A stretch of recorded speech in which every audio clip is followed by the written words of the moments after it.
Hey, what's going on, guys? This is JT from Jtcoinrings, where I talk coin rings and all things precious metals.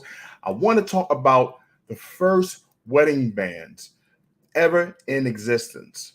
But before we start there, I want to congratulate Cindy Millard.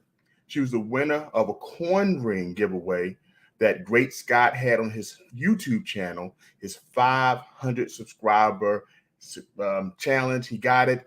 Now he's going towards 750. He'll have another giveaway. So I was definitely one of the sponsors on his channel to give away this coin ring. So congratulations, Cindy Millard.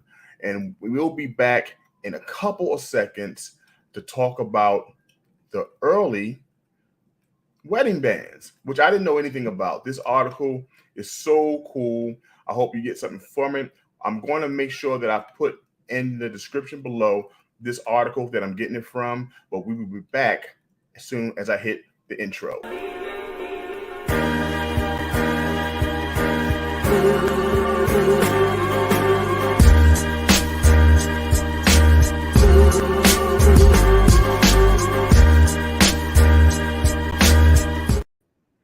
Hey guys, what's going on? Once again, this is JT, and today we're talking about the origin of the wedding band.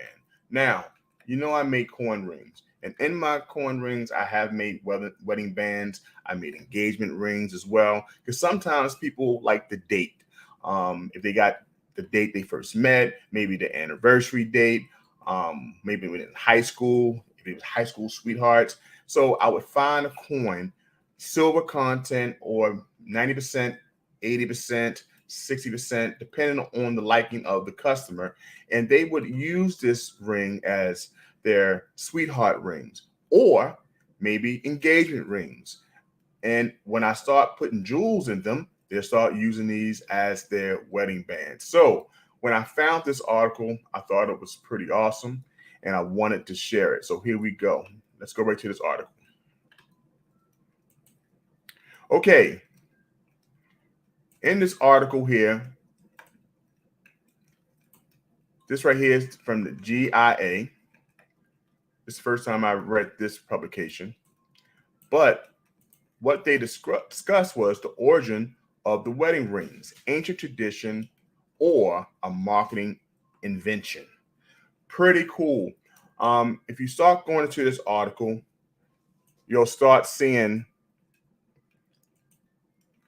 it started as it was the Egyptian pharaohs who first used to represent eternity.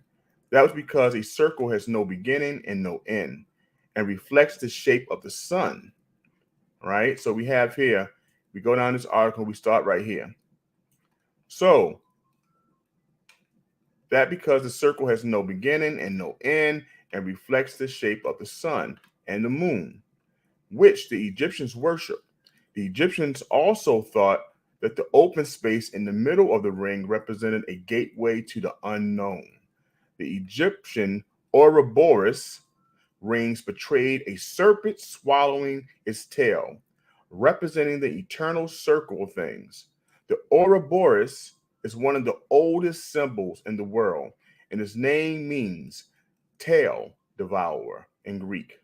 So you see here, this image of the serpent swallowing its own tail has been used in Egyptian jewelry for years. As you see, it's a circle. It can be fit on a finger. I also have a ring here that I would like to share that I made some time ago from this beautiful coin. And on this coin, you see these things. You see the Ouroboros and other images on this coin. But this really is a round, a silver 0.9995 and silver round. One of my favorites. So let me show you here.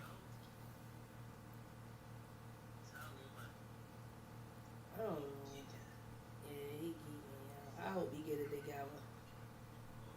Like, I really hope he get it together, yeah. Because he too talented.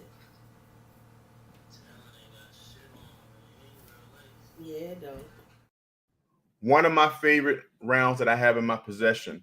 I turned into a ring some time ago for a customer, and then I explained all the imagery that is around this silver coin. one of my favorites, as you see, the Ouroboros was present there because it was an ancient Egyptian symbol. So let's go back to this article. As we go back into the article and we learn about how this symbol was used as wedding rings or band or rings in Egypt, we see that the modern Ouroboros ring features the snake with the sapphire eyes and diamonds set in its tail. Beautiful detail in here. Nice little detail of the jewels. You see all of the scales here of the snake, but the symbol is represented and means the same. Okay, so let's read the rest of this article. When Alexander the Great conquered Egyptians, the Greeks adopted the tradition of giving rings to their love to represent devotion. Many of these rings depicted Eros or Cupid, the god of love. When Romans conquered Greece, they picked up the tradition and began using iron and copper rings to marriage ceremonies. The rings sometimes had key motives to symbolize the wife now had control of the household goods. By 2nd century CE, however, most rings were gold. So as you see here, definitely these rings have gotten better over time. But you see how certain civilizations adopted it from the Egyptian birth of using a wedding band. And it was used as it stated as devotion to the wife. Okay. Now, later on in the article, it says from the 3rd and 4th century CE onwards, gold rings became more luxurious in style, flaunting the giver's wealth. And we know we heard about that, that a wedding band or a wedding ring should be like a couple months of a person's wages. That was part of the marketing campaign, I'm sure, that would be talked about in this article. So from the 3rd and 4th centuries CE onwards, gold rings became more luxurious in style, flaunting the giver's wealth. The fide ring, which showed two right hands clasped together, representing friendship, partnership, and the marriage contract, were in vogue during this time.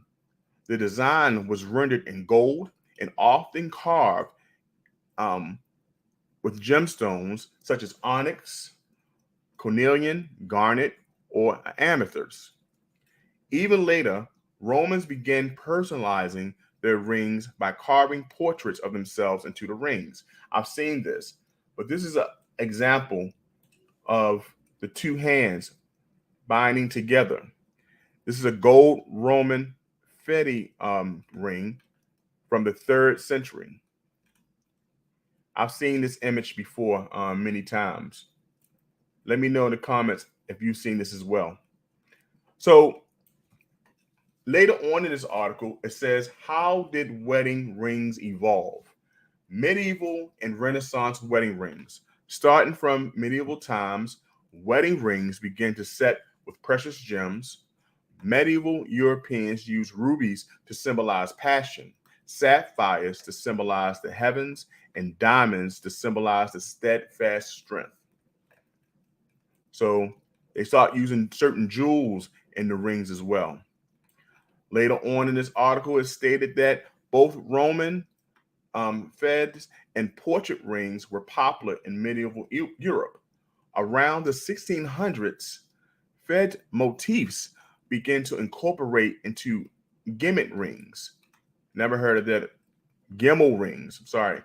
Rings with two or sometimes three interlocking bands. I've seen something like this before. During the wedding ceremony, the groom placed his band on the bride's finger, uniting the wedding bands into a matched set. The complete ring showed two right hands clasped together. That's pretty right here. So as you see, these wedding bands have matured. They changed over time. This right here is an image of a ring with a beautiful jewel in the center. The article goes on to talk about when did women start wearing diamond wedding rings. So it goes into all the history on this article. Pretty interesting. I'm not going to go through the whole article, but the beautiful thing about this, it showed from the beginning to the end, and also how we look at it as an advertising giant. We start learning about when diamonds became girls' best friends. When did men start wearing wedding rings? This article breaks it down. And like I said, I'm going to put this article in the description below so you can check it out as well. How did diamonds engagement rings become a tradition? It even breaks it down in 1940. And we all remember Marilyn Monroe, diamonds are a girl's best friend. That was one of the biggest marketing schemes. This movie helped De Beers come out with that theme, diamonds are a girl's best friend. It until today, we start seeing why we wear wedding and engagement rings. So this article is a great article. I'm going to put it in the description below. Guys, let me know what you think about this article and this information that I shared today. And thank you so much for coming in. Let's go here. We got JD Polo, King's Coins, and Bill Bottoms inside the house. And I want y'all to know, please go to the channel that I mentioned earlier, Great Scott. Go subscribe to his channel. Go congratulate him on getting over 500 subscribers. If anyone has YouTube, they know how difficult this can be. 500 subscribers is no small task, but he's on his way to 1,000. And I thank him for allowing me to enter and help his giveaway by making this ring for Cindy. That will be going out this week. All right. So, guys, remember, I'm JT Coinring, where I make coin rings and I talk all things precious metals. Please remember me if you're looking for a coin ring or anything special for your father, grandfather this June, because Father's Day is coming up. Okay, guys, I will talk to you next video. Take care. Take pride in your stack and wear it. Johnson Toe is an American craftsman who could take your favorite coin design and create art that you'd be very proud to wear and something very special to share. JT Coinrings, handcrafts, handmade jewelry, especially for you.